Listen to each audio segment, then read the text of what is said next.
بسم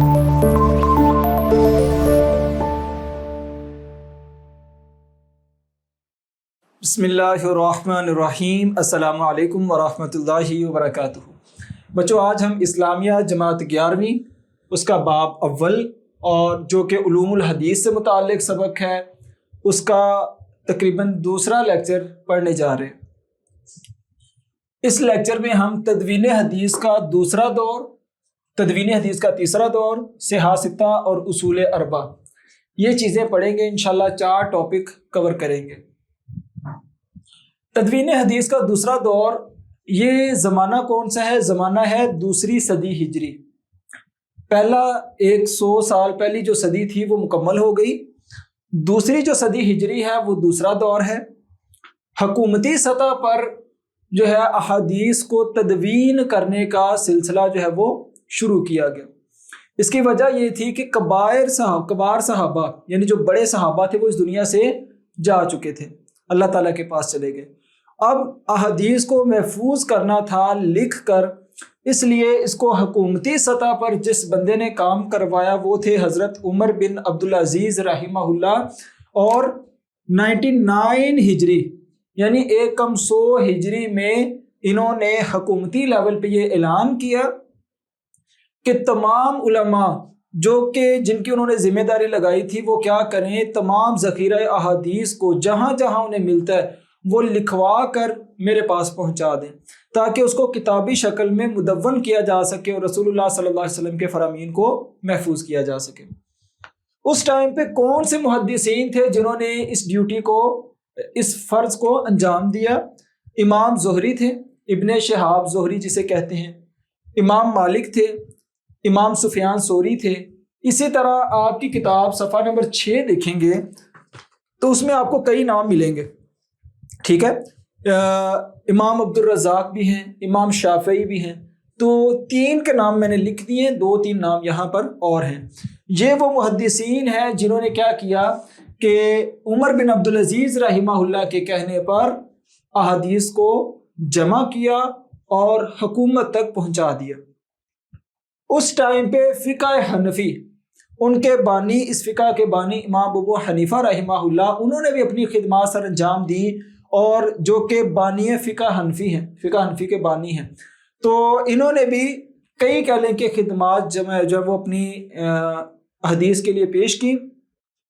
تو ان اماموں نے صحابہ کے اقوال، رسول اللہ صلی اللہ علیہ وسلم کے فرامین، امام اہل بیت اطہار جو تھے ان کے فرامین، یعنی جو ذخیرہ احادیث اور جو ذخیرہ اسلام تھا بکھرا ہوا، اسے کتابوں میں جمع کر کے ایک کتابی شکل میں یا ویسے ہی لکھ کر حکومت تک یعنی عمر بن عبدالعزیز تک پہنچا دیا۔ اس کے بعد اس کو جمع کر کے جو کتابیں وجود میں آئیں، موطا امام مالک جو اس دنیا میں حدیث پر سب سے پہلی کتاب لکھی گئی ہے۔ ویسے تو حدیث پر آپ کے سامنے یہ کتابیں موجود ہیں، لیکن سب سے پہلی کتاب کون سی ہے؟ موطا امام مالک۔ پھر کتاب الآثار جو کہ امام ابو حنیفہ رحمہ اللہ نے لکھی، الجامع امام سفیان ثوری رحمہ اللہ، تو انہوں نے یہ کتابیں لکھی تاکہ احادیث کو محفوظ کیا جا سکے۔ بچوں، یہ تھا تدوین حدیث کا دوسرا دور۔ اب ہم آتے ہیں تدوین حدیث کا تیسرے دور کی طرف۔ اس میں زمانہ جو ہے وہ تیسری صدی ہجری ہے، تیسری صدی ہجری۔ اس دور کے اہم کام کون سے ہیں؟ نمبر 1، کتب احادیث وجود میں آئی، یعنی کئی احادیث کی کتابوں کو لکھا گیا جن کا وجود پہلے نہیں تھا، وہ وجود میں آئی۔ اس کے بعد حدیث کی صحت کا التزام کیا گیا، یعنی کہ جو صحیح احادیث کی ان کو الگ کیا گیا، جو ضعیف تھی وہ الگ کر دی گئی۔ میں آپ کو بتا دوں کہ ضعیف کون سی روایات ہوتی ہیں؟ جو راوی ہوتے ہیں نا، جنہوں نے کتاب لکھی ہوتی ہے امام نے، ان سے لے کر صحابہ تک، نبی صلی اللہ علیہ وسلم تک، درمیان میں جتنے لوگوں کی یہ جو چین ہوتی ہے انہیں راوی کہتے ہیں۔ اب ان لوگوں میں سے صحابہ کو چھوڑ کر باقی جتنے لوگ ہیں، اگر ان میں سے کوئی بھولتا ہو، کسی پر جھوٹ کا الزام ہو، کوئی کہہ لیں کہ اپنے سے بڑے علماء کی مخالفت کر رہا ہو یا کوئی اور بڑی غلطی کر رہا ہو، تو ایسے لوگوں کی روایت کیا ہوتی ہے؟ ضعیف ہو جاتی ہے، قابل عمل نہیں ہوتی۔ تو حدیث کی صحت اسے کہتے ہیں. صحیح اور ضعیف حدیث کو الگ الگ کیا گیا. اس کے بعد اسماء الرجال کا فن وجود میں آیا 3 صدی ہجری میں. بڑے اہم کام جو ہے وہ 3 صدی ہجری میں ہوئے تھے. اسماء اسم کی جمع ہے اور رجال جو ہے وہ رجل کی، رجل کہتے ہیں آدمی کو. یعنی کہ وہ راوی جو حدیث کو بیان کرنے والے ہیں ان کا نام پتہ کیا ہوگا. تو ہر ایک راوی کی حالات زندگی کو لکھا گیا. مثال کے طور پر ایک راوی، ان کا نام محمد ہے، اس کے والد کا نام بھی محمد ہے اور اس کے والد کا نام بھی محمد ہے. جیسے محمد بن محمد بن اسماعیل. اب پتہ نہیں ہے کہ کس محمد نے اس روایت کو بیان کی ہے. پھر دیکھا جاتا ہے، حالات زندگی لکھی جاتی ہے کہ یہ محمد پیدا کب ہوا جس نے اس روایت کو بیان کیا ہے. جس بندے سے بیان کر رہا ہے جو اس کا استاد ہے، آیا کہ ان کا زمانہ ملتا بھی ہے کہ نہیں. یہ نہ ہو کہ استاد جو ہے وہ 100 سال پہلے فوت ہو چکا ہے اور یہ بندہ اس سے بیان کر رہا ہے. کیسے پوسیبل ہے کہ ایک بندہ آپ کے پیدا ہونے سے پہلے فوت ہو چکا ہے، آپ اسے حدیث بیان کر رہے ہیں. اس لیے اس ٹائم پہ کچھ لوگ ایسے بھی تھے جو اپنی سند کو بلند کرنے کے لیے درمیان میں 2-3 لوگوں کو یا 1-2 لوگوں کو سکپ کر دیتے تھے، جمپ کر دیتے تھے.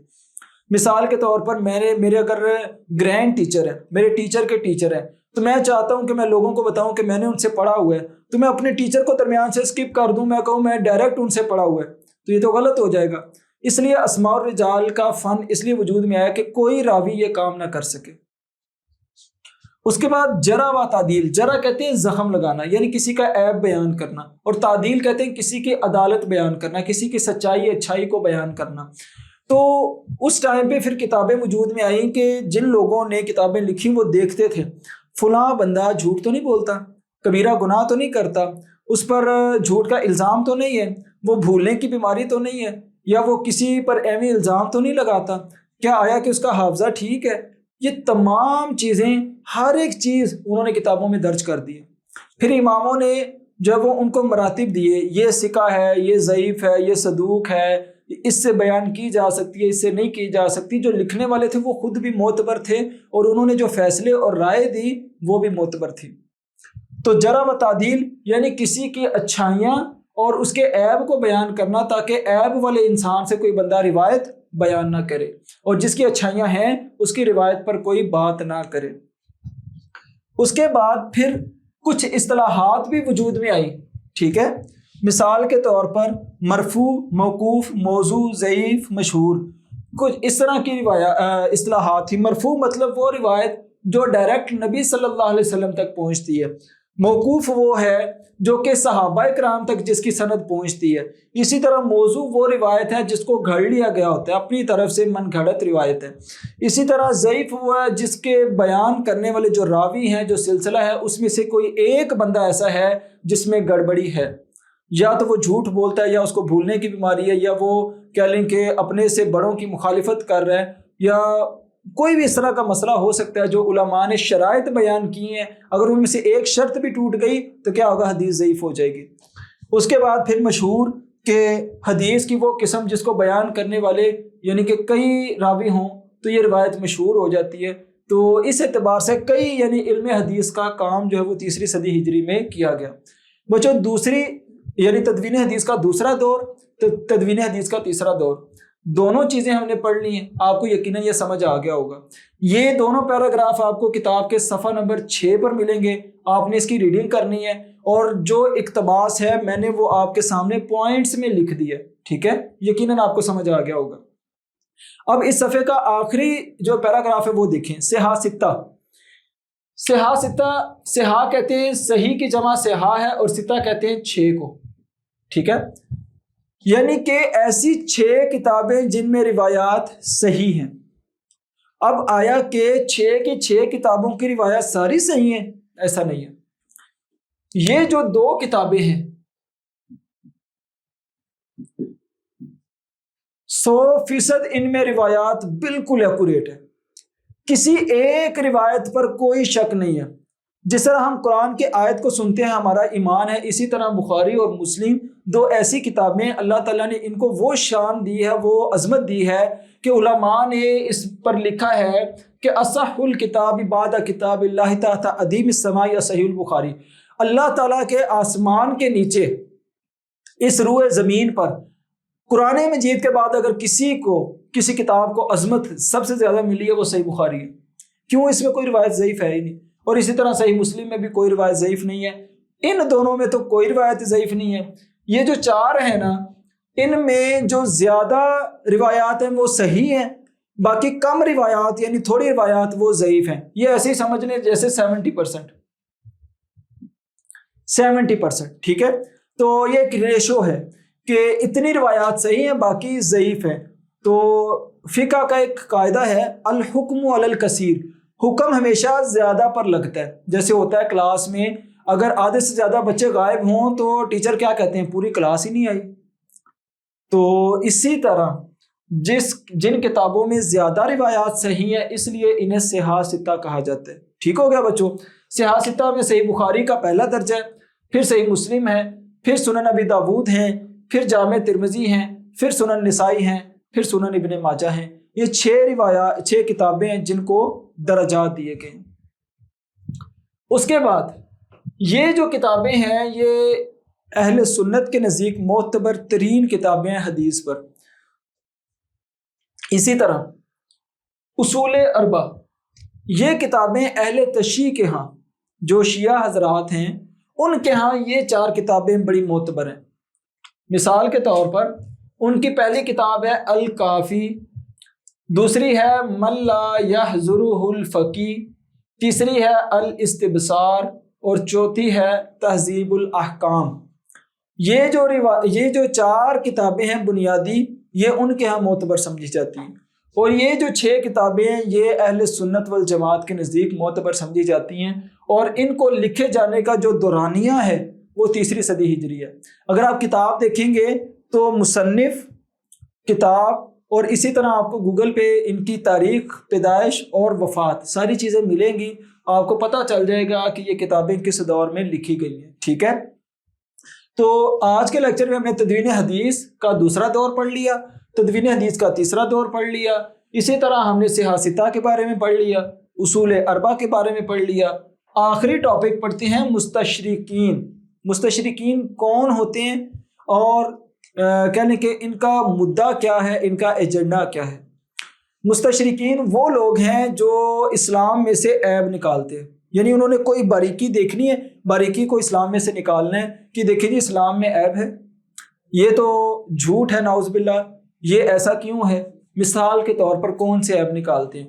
ان کا کہنا ہے کہ جی قرآن مجید تو ٹھیک ہے لیکن جو حدیث ہے یہ ہمیں نہیں چاہیے، حدیث پر عمل کرنے کی ضرورت ہی نہیں ہے. جی کیوں ضرورت نہیں ہے؟ ان کا یہ کہنا ہے کہ حدیثیں تو 200 سال بعد لکھی گئیں، 100 سال بعد لکھی گئیں. جیسے عمر بن عبدالعزیز رحمہ اللہ نے 100 سال بعد حدیث لکھنے کا حکم دیا اور بکھری ہوئی حدیث کو جمع کیا. ہم کیسے اعتبار کریں ان حدیثوں پر جو کہ 100-200 سال بعد لکھی گئی ہیں؟ یہ 3 صدی ہجری میں لکھی گئی ہیں، ان کو کیسے تسلیم کیا جائے؟ تو یہ لوگ ہوتے ہیں جو کیا کرتے ہیں؟ دین میں سے کمی نکالتے ہیں. حالانکہ ان کو یہ پتہ ہونا چاہیے عرب کے ہاں لکھنا معیوب تھا، حافظے ان کے اتنے زیادہ تیز تھے. امام بخاری کو 6 لاکھ حدیث یاد تھی، ایک بندے کو 6 لاکھ حدیث یاد تھی. جس بندے کو 6 لاکھ حدیث یاد ہیں اس کو لکھنے کی کیا ضرورت ہے؟ عرب کے حافظے اتنے مضبوط تھے.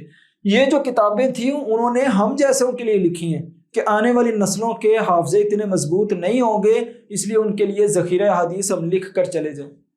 اور ان لوگوں نے کہا جی پہلے 200 سال تو لکھی ہی نہیں گئی، بھئی ان کو ضرورت ہی نہیں تھی.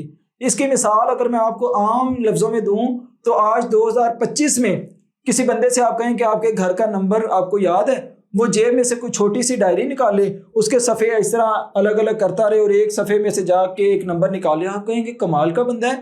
2025 میں رہ کر یہ 90s والے کام کر رہے، جس میں موبائل چھوٹا سا ہوتا تھا اور یہاں سے ڈائری سے نمبر دے کے ڈائل ہوتا تھا.